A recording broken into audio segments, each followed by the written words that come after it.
22문 제가 묻고 여러분이 답하시겠습니다. 그리스도께서 하나님의 아들로서 어떻게 사람이 되셨는가?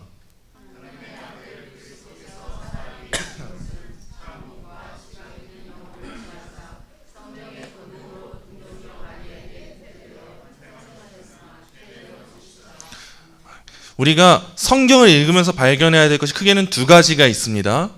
먼저 첫 번째로는 우리 각 개인의 회심이 어떠한가, 구원이 어떠한가를 성경을 통해서 발견해야 되는 거예요. 우리가 성경을 읽으면서 나라는 한 사람이 구원받을 때는 어떻게 구원받게 되는 것인가? 믿음으로 예비하신 길이 있구나. 우리가 회심하게 되는구나. 우리가 거룩한 삶을 살아가게 되는구나. 이걸 발견하는 게 첫 번째겠죠. 그리고 우리가 성경을 통해서 발견해야 되는 두 번째 내용이 있습니다. 그건 뭐냐면 이 하나님의 놀라우신 역사 가운데 하나님의 나라가 어떻게 이루어지고 있는가? 우린 이제 이 안목을 가질 수 있어야 됩니다. 우리가 먼저는 우리 개인의 역사를 살펴보게 될 겁니다. 나라는 개인을 하나님께서 어떻게 구원하시는가? 근데 이제는 거기서 더 나아가서 성경 안에 담겨진 하나님의 뜻이 이 역사라는 무대 안에서, 이 장 안에서 어떻게 하나님 나라를 이루어가고 있는가? 이걸 이제 우리가 발견할 수 있어야 되는 겁니다. 우리가 이 신앙을 가지게 될 때 시대가 변해도 흔들리지 않은 믿음을 가질 수 있어요. 왜요? 이 시대에도 혼란스러운 나라에도 시국에도 변함없이 이루어지고 있는 하나님 나라를 우리는 확신할 수 있게 되기 때문입니다. 이스라엘이 분열되고 그 이스라엘 가운데 죄악이 팽배할 때, 그렇게 넘쳐날 때, 그때에도 하나님의 성도들이 두려워하지 않을 수 있었던 이유가 있습니다. 그 이유가 뭐냐? 하나님의 나라는 그때에도 이루어지기 때문이에요. 마찬가지로 우리 또한 그렇습니다.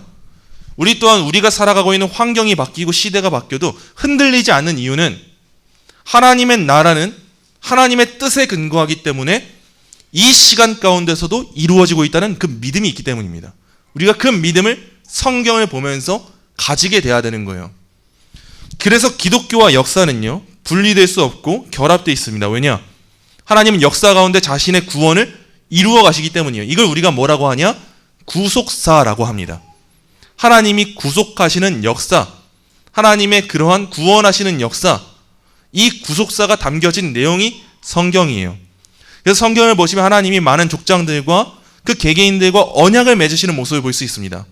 가장 먼저는 아담과 언약을 맺으셨어요. 순종하면 영원한 생명이 너한테 있을 거다. 이 아담과 하신 행위 언약이 있고, 그 이후에도 노아와 하셨고, 아브라함과 하셨고, 이삭과 하셨고, 모세와 하셨던 수많은 언약들이 있어요. 우리가 구약 성경을 보면서 깨닫게 되는 게 이겁니다. 처음에 아담과 맺으시고 그 이후의 언약은 그렇게 선명하지가 않아요. 처음에 아담이 타락하고 나서 하나님께서 원시복음, 첫 복음을 주셨죠. 여자의 후손이 그 사탄의 후손을 이긴다는 거예요. 그때 하나님께서 이미 우리한테 은혜 언약을 보여주셨습니다. 내가 나의 백성을 구원할 것이다. 근데 처음 그 창세기에 나오는 언약은요, 구원의 대상이 누군지 명확하지가 않습니다. 예수 그리스도를 보내셔서 사탄을 이기신다는 건 나와 있는데 누굴 구원하시냐? 이 내용이 명확하지가 않아요. 근데 시간이 흐릅니다. 아브라함에게까지 가는 거예요. 아브라함에게 가니까 하나님이 아브라함과 맺으신 그 언약에서 우리가 뭘 발견하게 됩니까? 하나님이 택하신 백성을 구원하시는구나. 그들을 부요하게 하시는구나. 그들의 세상의 통치자로서의 그 영적인 지도자로 세우시는구나. 이걸 발견하게 되는 거예요. 그리고 구약 성경이 시간이 흐릅니다. 시간이 흐르면서 이사야서 어떤 성경 다 읽다 보니까 우리가 알게 되는 내용이 있어요. 그 내용이 뭐냐? 창세기 3장에서 하나님이 약속하신 그 구속자가 앞으로 장차 우리에게 보내실 메시아시구나. 그분이 올 때 우리가 그분으로 말미암아 구원을 받는구나. 이 내용을 구약 성경에선 점진적으로 밝혀나가고 있는 겁니다. 그리고 때가 찼습니다.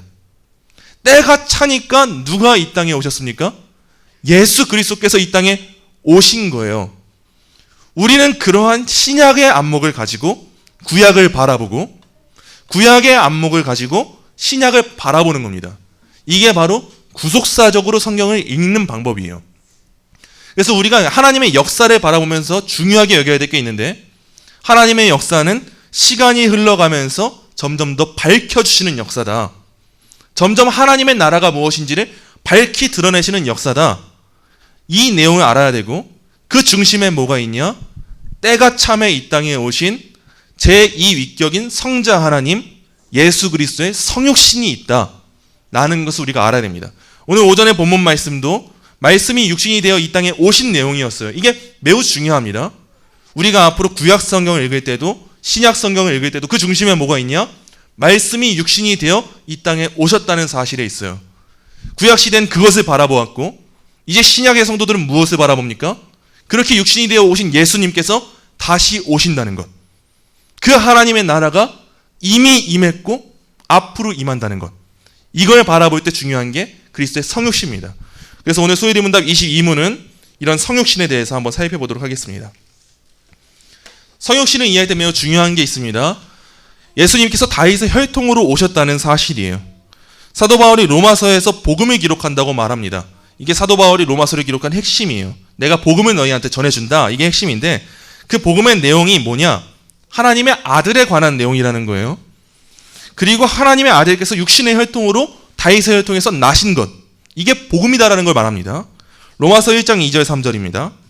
이 복음은 하나님이 선지자들을 통하여 그의 아들에 관하여 성경에 미리 약속하신 것이라. 복음이 뭐냐? 선지자들에게 그의 아들에 관해서 성경에 미리 약속하셨다는 거예요. 그의 아들에 관하여 말하면 육신으로는 다윗의 혈통에서 나셨다. 이 사실이 복음이라는 걸 지금 사도 바울이 말해주고 있는 겁니다. 누군가는 물을 수 있어요. 아니, 우리가 예수님만 믿으면 되지. 왜 예수님이 다윗의 혈통에서 나신 게 중요합니까? 그게 그렇게 큰 문제입니까? 이렇게 물을 수 있는데 예수님이 다윗의 계보에서 나셨다는 건 아주 큰 신학적인 의미가 있습니다. 예레미야 23장 5절 6절입니다. 여호와의 말씀이니라 보라 때가 이르리니 내가 다윗에게 한 의로운 가지를 일으킬 것이라. 그가 왕이 되어 지혜롭게 다스리며 세상에서 정의와 공의를 행할 것이며 그의 날에 유다는 구원을 받겠고 이스라엘은 평안히 살 것이며 그의 이름은 여호와 우리의 공의라 일컬음을 받으리라. 아멘. 구약 성경은 아직 밝히 드러나지 않았습니다. 다 오픈되지 않았어요. 지금 밝혀지고 있는 과정에 있는 게 구약 성경입니다. 근데 구약 성경에 이미 예레미야에 이렇게 기록되어 있는 거예요. 하나님께서 다윗과 언약을 맺으시는데 어떤 언약을 맺으시냐? 그때 예수 그리스도를 보내신다는 내용의 언약을 맺으신 거예요. 약속하신 거예요. 너희를 일으킬 그 예수 그리스도, 구속자를 보낼 것이다를 약속하신 겁니다. 구약 성경에는 이런 메시아의 예언이 담겨져 있는데 특히나 다윗의 혈통에서 그 예수 그리스도가 오실 것이다. 이 내용이 구약 성경에 다분하게 기록되어 있습니다. 그래서 방금 말씀을 보시면은 하나님께서 다윗에게 한 의로운 가지를 일으키셔서 그가 왕이 되어서 지혜롭게 다스릴 것이다. 이렇게 기록하고 있죠. 그리고 그날에 유다는 구원을 받을 것이고 이스라엘은 평안히 살 것이고 그의 이름은 여호와 우리의 공이다 라는 것이 이 예레미야서에 담겨있는 복음의 약속이었습니다. 그렇다면 이제 우리가 알아야 될 게 있습니다. 예수님이 어떤 방식으로 다윗의 혈통에서 나셨는가에 대한 내용이에요. 마태복음 1장 16절에 이렇게 기록되어 있습니다. 야곱은 마리아의 남편 요셉을 낳았으니 마리아에게서 그리스도라 칭하는 예수가 나시니라. 그리고 누가복음 3장 23절입니다. 예수께서 가르치심을 시작하실 때에 30세쯤 되시니라. 사람들이 아는 대로는 요셉의 아들이니 요셉의 위는 헬리오. 우리가 성경을 읽으면 족보가 나옵니다. 계보가 나오고 그래서 많은 분들이 이제 성경 좀 읽어봐야겠다. 마태복음부터 한번 신약 성경부터 읽어보자 하는데 처음 시작에 뭐가 나옵니까? 족보가 나오니까 족보 다 아는 내용인데 잠깐 건너뛰고 다음 거부터 보자. 이렇게 보는 경우가 참 많아요. 누가복음도 그렇고 창세기도 그렇고 족보를 건너뛰는 경우가 참 많은데 족보가 정말 중요합니다. 기록된 하나님의 말씀은 이유 없이 기록된 내용이 없어요. 많은 사람들이 이 마태복음과 누가복음의 족보를 보면서 차이점을 느낍니다. 마태복음에 이 기록된 족보와 누가복음에 기록된 족보의 구조가 다르기 때문이에요. 그래서 많은 사람들이 쉽게 생각할 때 마태복음은 아담부터 위에서 아래로 내려오는 하강형 구조로 족보가 써져 있다. 이렇게 보게 되고 누가복음은 아래에서 위로 올라가는 상승형 구조다. 이 정도로만 알고 있습니다. 그리고 그 정도 차이만 있다고 생각해요. 그냥 그 차이구나. 마태복음은 아담에서 예수 그리스도, 누가복음은 예수 그리스도에서 아담으로 올라가는 구조구나. 이렇게만 생각하는데요. 사실상 두 족보는 다른 족보입니다. 아예 다른 족보라는 거예요. 우리는 흔히들 똑같은 족보인데 다른 구조로만 쓰여졌구나라 생각하는데 사실 다른 족보예요. 이 예수님의 족보를 보게 되면요, 이 족보들은 마태복음과 누가복음의 족보는 어느 정도의 공통 분모가 있습니다. 분명 아담부터 시작해서 다윗에 이르기까지는 공통 분모가 있는데 그 다윗 이후부터요 다른 족보를 기록하고 있어요. 이게 마태복음과 누가복음의 차이입니다. 마태복음과 누가복음의 족보는 위에서 다윗에 이르기까지는 동일해요. 근데 마태복음은 다윗 다음에 누구를 기록하냐? 솔로몬을 기록합니다. 근데 누가복음은요, 다윗 다음에 나단을 기록해요. 그리고 그 뒤로부터는 쭉 완전 다른 족보를 기록하고 있습니다. 이 차이를 우리가 주목해야 될 필요가 있어요. 성경은 왜 서로 다른 두 족보를 따로 기록했을까요? 우리가 생각하기로는 그냥 한 족보를 기록해서 이게 명확하게 맞습니다, 이것만 믿으세요, 이것만 아세요라고 하면 참 쉬운데 성경은 왜 두 족보가 기록되어 있을까요? 예수님이 그냥 오셨다라고만 말하면 될 텐데 왜 서로 다른 족보를 기록하면서 예수님의 탄생을 말하고 있을까요? 이에는 아주 큰 뜻이 있습니다. 구약 성경에 기록된 하나님의 복음이 그 약속이 어떻게 이루어지는지를 보여주는 게 이 두 족보의 내용이에요. 앞서 살펴본 예레미야 23장에서 이렇게 말했었어요. 여호와의 말씀이니라, 보라 때가 이르리니 내가 다윗에게 한 의로운 가지를 일으킬 것이라. 우리가 이 말씀을 이해하려면 이 말씀 이전에 나오는 예레미야 22장의 말씀을 살펴볼 필요가 있습니다. 예레미야 22장 30절입니다. 여호와께서 이와 같이 말씀하시니라, 너희는 이 사람이 자식이 없겠고 그의 평생 동안 형통하지 못할지라 기록하라. 이는 그의 자손 중 형통하여 다윗의 왕위에 앉아 유다를 다스릴 사람이 다시는 없을 것임이라 하시니라. 아멘. 예레미야 22장의 내용은 뭐냐면 하나님이 범죄하고 있는 악한 왕들에 대해서 그들을 심판하실 것, 벌하실 것을 선포하는 말씀이 우리가 아까 읽었던 23장 이전에 나오는 22장의 내용입니다. 분명 예수님의 혈통은요, 다윗으로부터 나셔야 돼요. 근데 지금 어떤 상황이냐? 그 다윗의 혈통이, 그 왕족이 죄를 범해서 하나님은 지금 그 혈통을 향해서 너희에게 이젠 그 혈통이 유지되게 못할 것이다, 못하게 할 것이다, 이 말씀을 하고 계신 거예요. 그래서 말씀을 보면 이렇게 나와 있죠. 이게 고니야 여호야긴이라는 왕한테 하신 말씀이에요. 이 사람이 자식이 없겠고, 이 혈통에서 예수님이 나셔야 되는데 하나님이 말씀하신 거예요. 너희한테 자식이 없을 거다. 그리고 그의 평생 동안 형통하지 못할지라 기록하라. 이는 그의 자손 중 형통하여 다윗의 왕위에 앉아 유다를 다스릴 사람이 다시는 없을 것이다. 이렇게 말씀하신 겁니다. 아니 이게 무슨 소리입니까? 다윗의 계보에서 예수님이 나셔야 돼요. 하나님이 약속하신 내용이에요. 하나님이 다윗의 혈통에서 메시아가 나시게 할 거다 약속하셨는데 지금 이 장면은 뭡니까? 다윗의 혈통을 끊으실 거라는 거예요. 거기서 왕이 나지 못하게 하신다는 거예요. 많은 사람들이 의아할 겁니다. 왕들의 범죄 때문에 그 직계가 끊기게 된다면 하나님은 어떻게 구원자를 보내신단 말입니까? 그 약속을 어떻게 이루실까요? 그럼 하나님은 약속을 지키지 않는 분이실까요? 그래서 우리가 두 족보를 보는 게 중요합니다. 이어지는 이 말씀 보시면요, 예레미야 23장 5절 6절 말씀 다시 보시면요, 여호와의 말씀이니라, 보라 때가 이르리니 내가 다윗에게 한 의로운 가지를 일으키신다고 말하고 있습니다. 그걸 끊어지게 하는 게 아니라 새로운 가지가 나게 하신다는 거예요. 그래서 그가 왕이 되어서 지혜롭게 다스리면서 세상에서 정의와 공의를 행할 것이며 그의 날에 유다는 구원을 받게 하신다고 또 말씀하십니다. 그리고 이스라엘은 평안히 살 것이고 그의 이름은 여호와 우리의 공이다, 이렇게 말씀하세요. 하나님은 다윗의 자손에서 왕위가 계승되지 못해도 새로운 의로운 가지를 뻗어나가게 하신다는 거예요. 그래서 이사야서 11장 1절을 보시면요, 이새의 줄기에서 한 싹이 나며 그 뿌리에서 한 가지가 나서 결실할 것이요 라고 말해주고 있습니다. 그 다윗의 계보가 끊어져야 마땅한데 거기서 새로운 싹을 나게 하셔서 새롭게 이어지는 계보가 있도록 하신다. 이 약속을 허락하신 거예요. 이처럼 성경에는 이런 역사가 담겨져 있습니다. 인간의 연약함으로 하나님이 심판하고 징계하시는데 하나님은 그럼에도 불구하고 그들을 그대로 내버려 두지 않으시고 은혜를 베푸시고 새 길을 여시는 분이 우리 하나님이세요. 그래서 마태복음을 보면요, 마태복음에 나오는 족보는 아담부터 시작해서 다윗에게 쭉 나오죠. 나중에 시간 나시면 이 족보를 비교해서 한번 보시기 원합니다. 마태복음은 아담부터 시작해서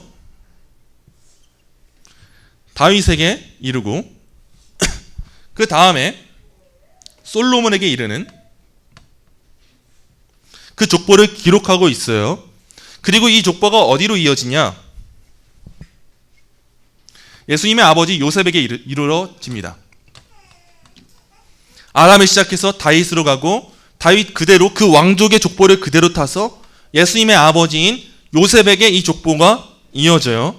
그래서 이 실질적인 왕위의 계승이 끊어졌지만 그럼에도 불구하고 이 왕족의 족보에서 누가 나셨다는 것을 밝혀주는 걸까요? 예수님이에요. 예수님이 실제적으로 법적인 왕의 족보에서 나셨다는 걸 밝혀주는 게 마태복음의 족보입니다.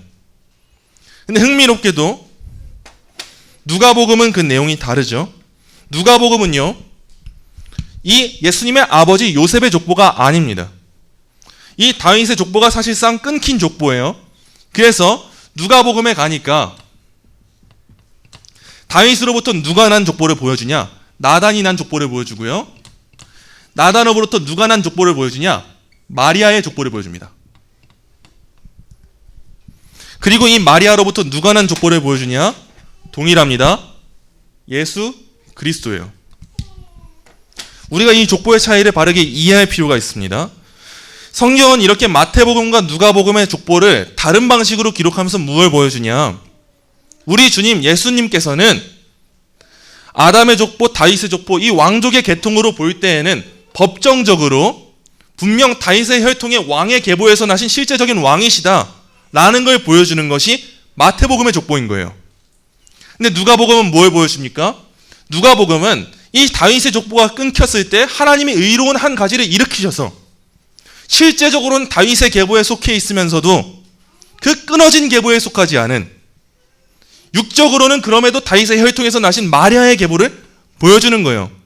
이 두 가지의 족보를 통하여서 하나님께서는 자신의 신실하신 언약과 그 예언의 말씀을 어떻게 성취하시는지, 이 놀라운 은혜를 담고 있는 게 바로 이 두 족보인 겁니다. 그래서 성경은 이 두 족보를 기록하면서 하나님의 약속을 보아라. 예수님은 법정적으로도 왕의 계보에서 나셨고 육적으로도 왕의 계보에서 나셨다. 하나님의 신실하신 언약이 끊긴 적이 있느냐? 없다. 모든 말씀은 예수 그리스도의 성육신 가운데 성취되었다. 이걸 보여주는 게 마태복음과 누가복음의 족보인 겁니다. 그래서 우리가 예수님께서 다윗의 혈통으로 오신 게 뭐가 중요하냐? 바로 여기에 하나님의 언약에 대한 믿음을 믿는 큰 믿음이 담겨 있는 거예요. 그래서 예수님의 성육신을 생각할 때 꼭 기억하십시오. 예수님은 다윗의 혈통으로 오셨다라는 겁니다. 이 안에 그 언약적인 신앙이 담겨져 있는 거예요. 그 예수님께서는 예수님이 다윗의 혈통으로 오셔서 무엇을 입으셨냐? 사람이 되셨어요. 인간의 몸을 입으셨습니다. 우리가 지난주에도 다루었지만 예수님께서는 인간의 몸을 실제로 입으셨습니다. 그래서 실제로 어린 아이로 태어나셨어요. 인간의 몸과 영혼과 동일한 것을 다 취하셨습니다.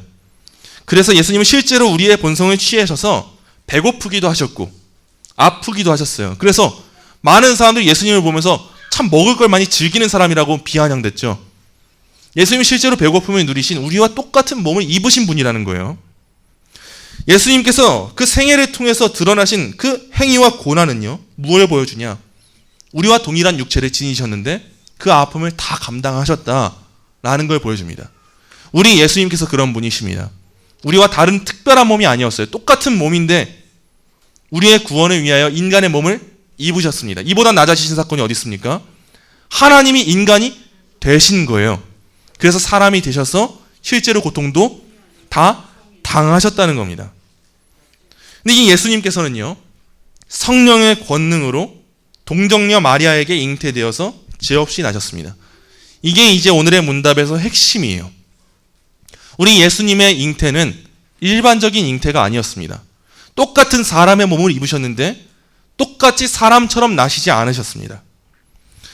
예수님께서 성령 하나님의 권능으로 동정녀에게 잉태되셨다는 것은 우리 이성으로 이해할 수 없습니다. 우리의 이성은 남자와 여자가 만나서 잉태될 수밖에 없다는 게 우리의 이성이에요. 우리의 상식이에요. 근데 예수님의 출생은 다르다는 거예요. 남자와 여자가 아니라 성령 하나님으로 인해서 임신됐다는 겁니다. 잉태됐다는 겁니다. 우리 이성으로 이해할 수 없어도 우린 이 사실을 믿어야 됩니다. 예수님은 신이시자 인간이세요.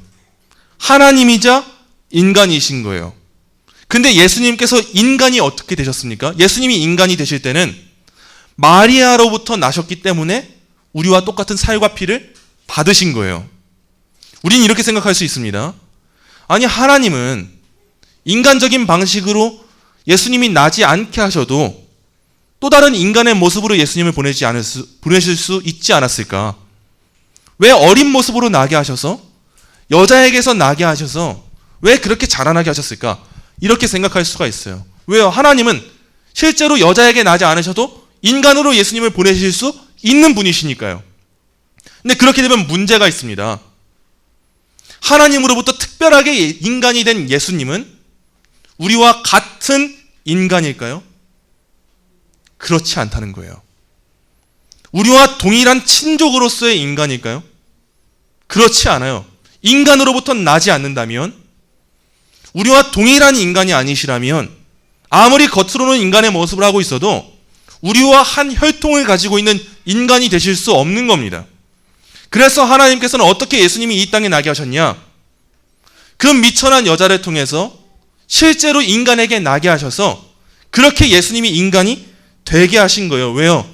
우리와 동일한 조상인 아담을 조상으로 하게 하시기 위함입니다. 그래야지만 우리 예수님께서 우리의 죄를 대신 짊어질 수 있기 때문이에요. 그래서 예수님께서 인성을 가지시는 것은 우리와 동일한 몸을 입으셨다는 것인데, 이 일이 누가 이루신 일입니까? 마리아가 예수님을 잉태할 때 마리아가 어떤 남자와의 혼인 관계 가운데, 남자와의 성관계 가운데 그렇게 예수님을 잉태했습니까? 그렇지 않습니다. 특별한 방식이 있었어요. 성령 하나님께서 예수님을 잉태되게 하셨습니다. 그리고 때가 참에 그 예수님이 이 땅에 태어나시게 하신 거예요. 그래서 예수님의 인성은 우리와 다른 인성입니다. 우리가 예수님의 신성과 인성을 보았죠. 근데 예수님의 인성은 우리와 다릅니다. 왜요? 우리가 이전에 소유리 문답에서 다루었습니다. 죄가 무엇인가? 죄가 어떻게 인류에게 전가되는가? 이때 중요한 게 있었어요. 우리가 왜 죄인으로 태어납니까? 보통적인 출생 방법을 따라서 나기 때문에 죄인이 된 겁니다.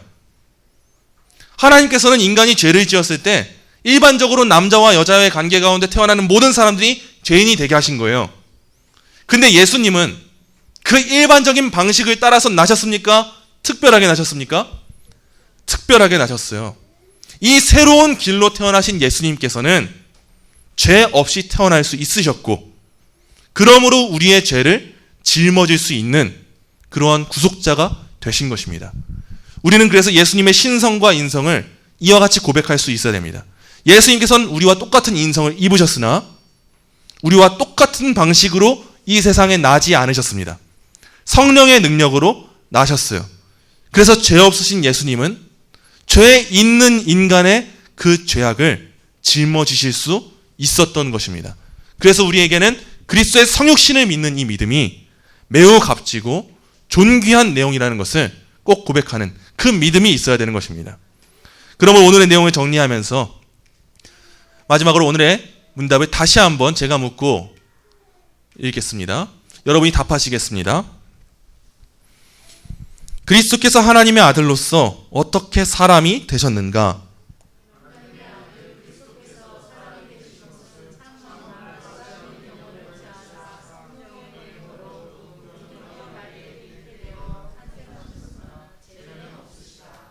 오늘도 다음 같은 세 가지의 적용점을 꼭 되새기시기 원합니다. 첫째입니다. 하나님 아버지의 놀라운 사랑을 보시기 원합니다. 하나님께서는 죄인을 구원하시기 위해서 자신이 사랑하는 독생자를 비천하게 낮추기를 기뻐하셨습니다.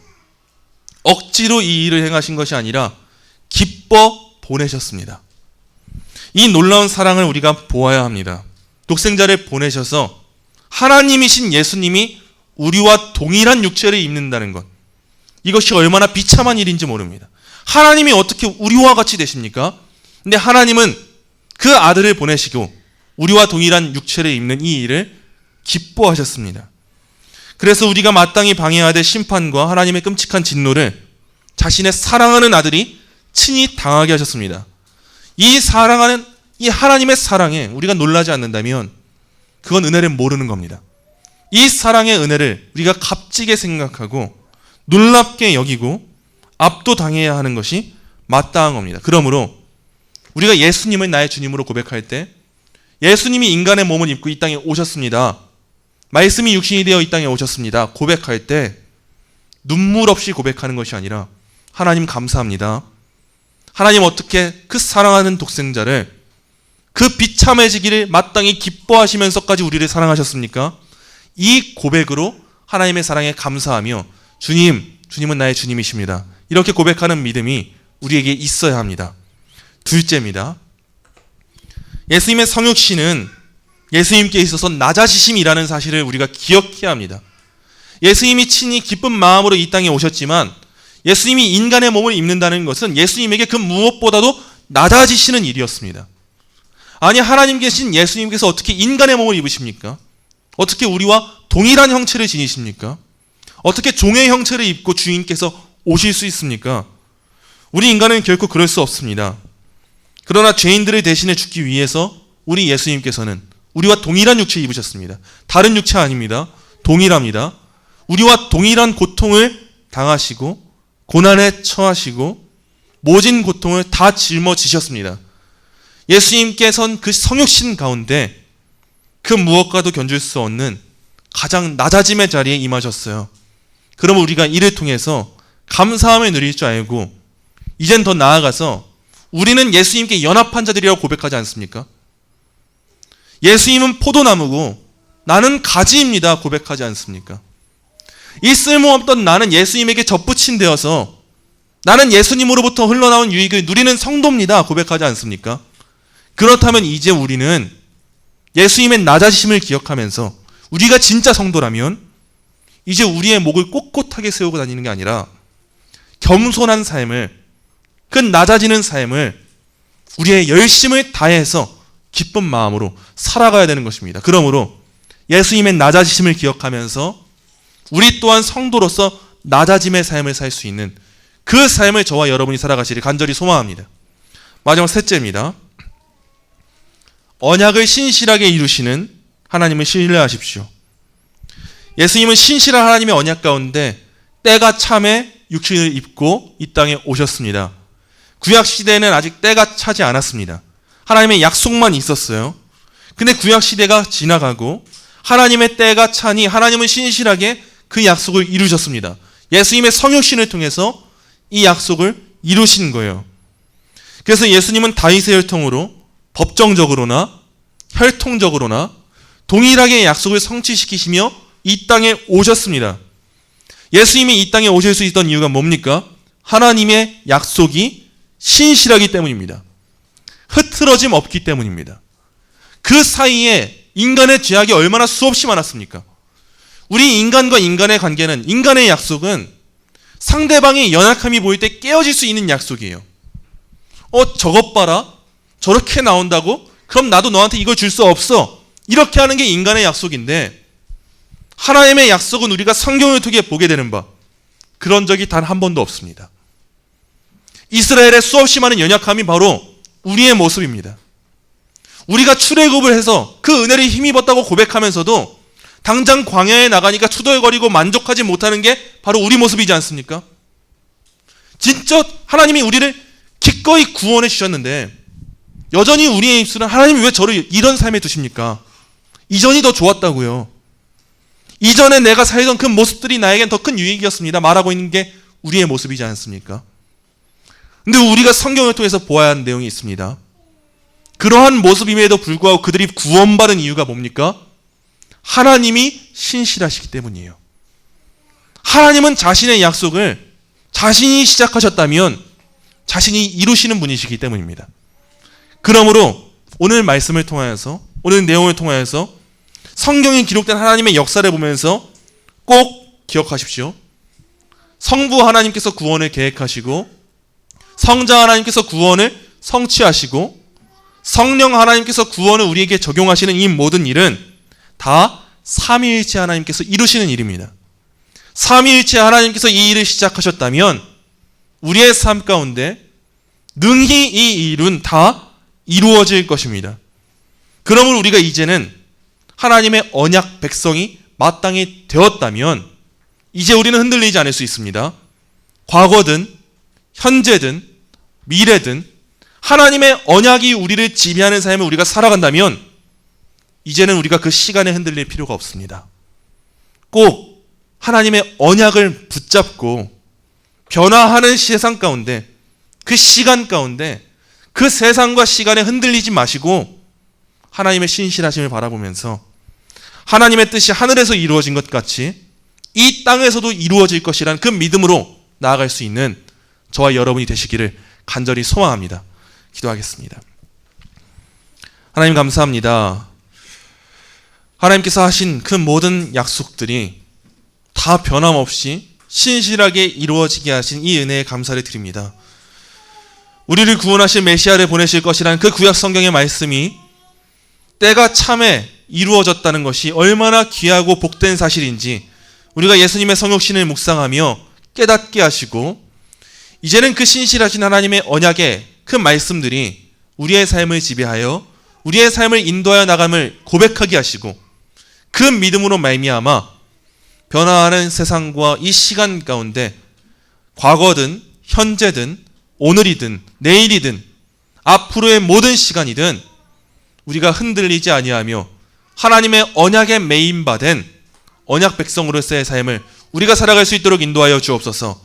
우리가 하나님의 신실하심을 믿고 나아갈 때 이제는 우리가 열심을 다해 하나님께 감사하는 마음으로 마땅히 예배하고 찬양하고 기도하고 순종하는 삶을 살아가길 소망하오니, 이 기쁜 소식을 전하지 않고는 못 배기게 하시고 이 기쁜 소식에 근거한 찬양을 하지 않으면 못 배기는 그 삶을 살아갈 수 있도록 큰 은혜를 베풀어 주옵소서. 감사하며 예수님의 이름으로 기도합니다. 아멘.